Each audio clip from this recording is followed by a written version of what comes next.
in whichever way you enter this world, it means that the first people who suffer, or the first people you lie to, are the people you should lie to least, which is the people you love, your family, your wife, and your children. We could walk through a crowded Cairo market, nobody would look at us. We could shoot on planes, in-flight dialogue scenes, steal them, and nobody would notice. And we did that. And and so the whole movie has sort of a stolen aesthetic and a kind of a caught live feel because of that. I'll never tell.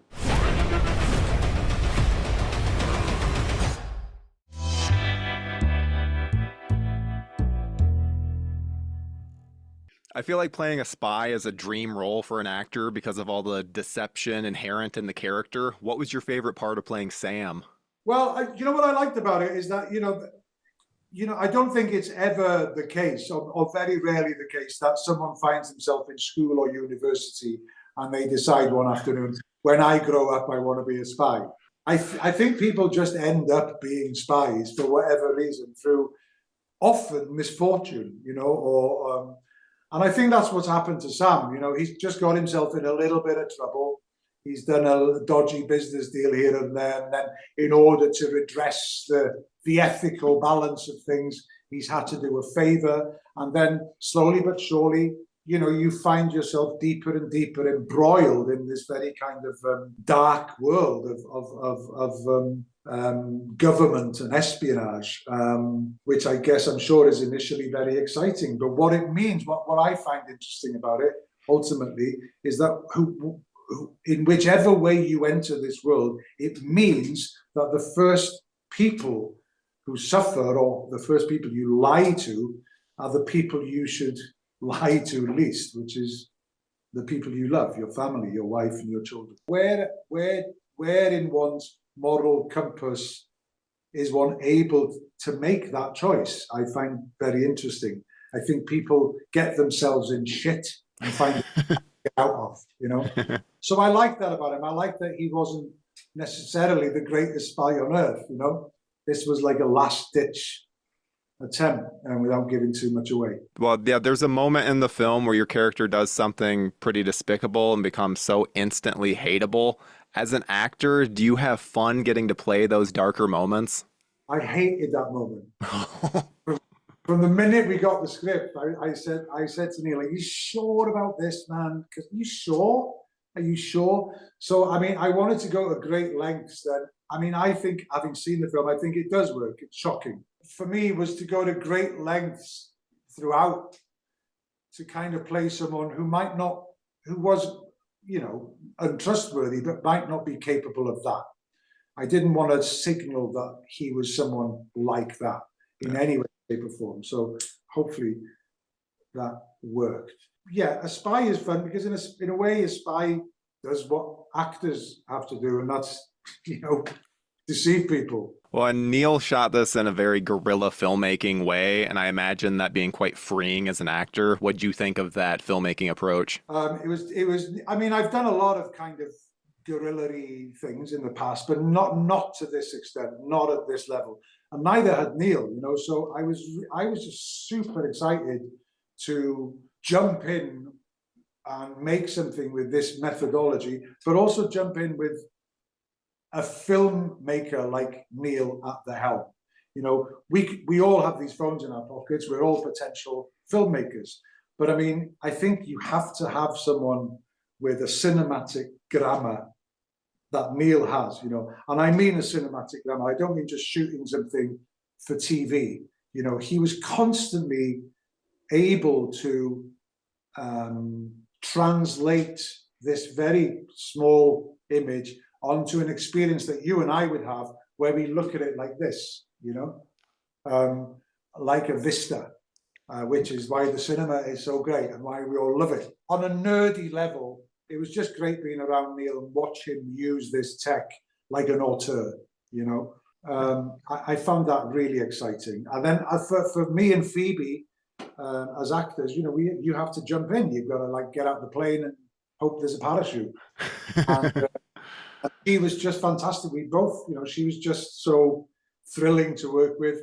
Everything felt, everywhere we shot, it felt a little bit illegal, you know, which I really enjoyed. It was just, it just adds to the buzz, you know. Yeah. It felt live, it felt theatrical in that sense. So you took quite a guerrilla filmmaking approach to Inheritance. The camera is practically another character here, and Yeah. it seems like it really allowed you to get some unbelievable shots. What made you want to take that approach? Well, I wanted to do it because I wanted to look at COVID had just happened, and I wanted to see like what the new normal was in the world.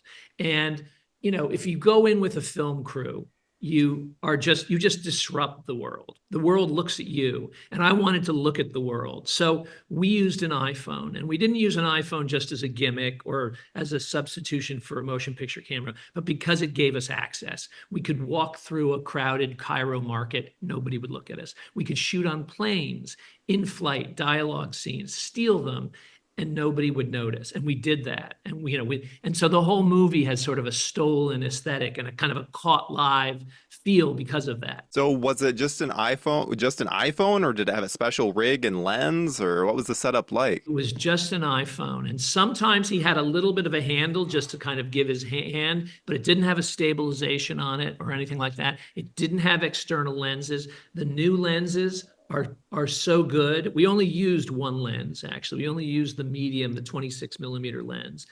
A little bit of filtration, but mostly I didn't want to draw any attention to us. So I wanted it to look like this, like a basic phone as much as possible. So that again, he could walk down the street with Phoebe and the whole crew was staying back. No boom mics, no lights. And it just looked like some friend filming their friend. Does that ever bring up any like legal issues in terms of releases with people that are seen in the streets, or even because there's a scene where she's at customs? You'd be surprised how few legal issues there are when, it's funny, everybody asks that. It's a little bit like writing, the horse race or something like that, of a film opening. But, if there was a child in the shot, we actually would like digitally put a COVID mask on them or something like that. And so that's the way we handled it. Or we handled it in a very basic way, which is sort of a normal film way, is that you at either end of a street, you're like, there's going to be filming on the street. If you come on the street, big signs, you consent to being filmed. And so in general, there wasn't any issue. But yeah, we shot everywhere. We shot, as you said, going through passport control, also, as I said, on planes in flight. It was crazy, and it was so much fun, actually. Does that make lighting a bit of a nightmare? Because I know lighting for anything can be really tough. And so does that require like more in the edit where you're like doing tweaks to the lighting or anything like that? Not really. I mean, we would shoot in situations where we knew that it looked good. So, normally on a film, if it's like, well, we want it to look like it's dusk, but we're shooting at 10 in the morning, so we're going to put a ton of lights outside and gel the windows. We didn't do that. We shot it at dusk, and we just would wait. And if we were shooting at, 3 a.m. on the streets of Cairo, we shot at 3 a.m. on the streets of Cairo. We didn't close a street to make it look like there was nobody there. So anyway, it was great. There's been other movies that have been shot on iPhones, but this is really the first one that has, that's an international thriller that goes around the world. And, with that kind of scope and that, it's a grand international movie. And, and it's very exciting that we're the first and really fun. And I mean, I feel like I usually have a good eye for that kind of stuff, and I didn't know until I read the production notes. So I think that's pretty impressive. That it was shot on an iPhone. Yeah, had no idea. Yeah. But you know what? We weren't trying to make it shoot on an iPhone. No, we weren't trying to make it look like a cinema camera either. We were just trying to give it like its own, actually has its own visual language. It's sort of like a caught live, you are there kind of language. We're very much, it's not a documentary or docu feel to it either. You're very much in her shoes, yet it sort of flows like it's really happening and really there, and you're really there, which you are. I'll never tell.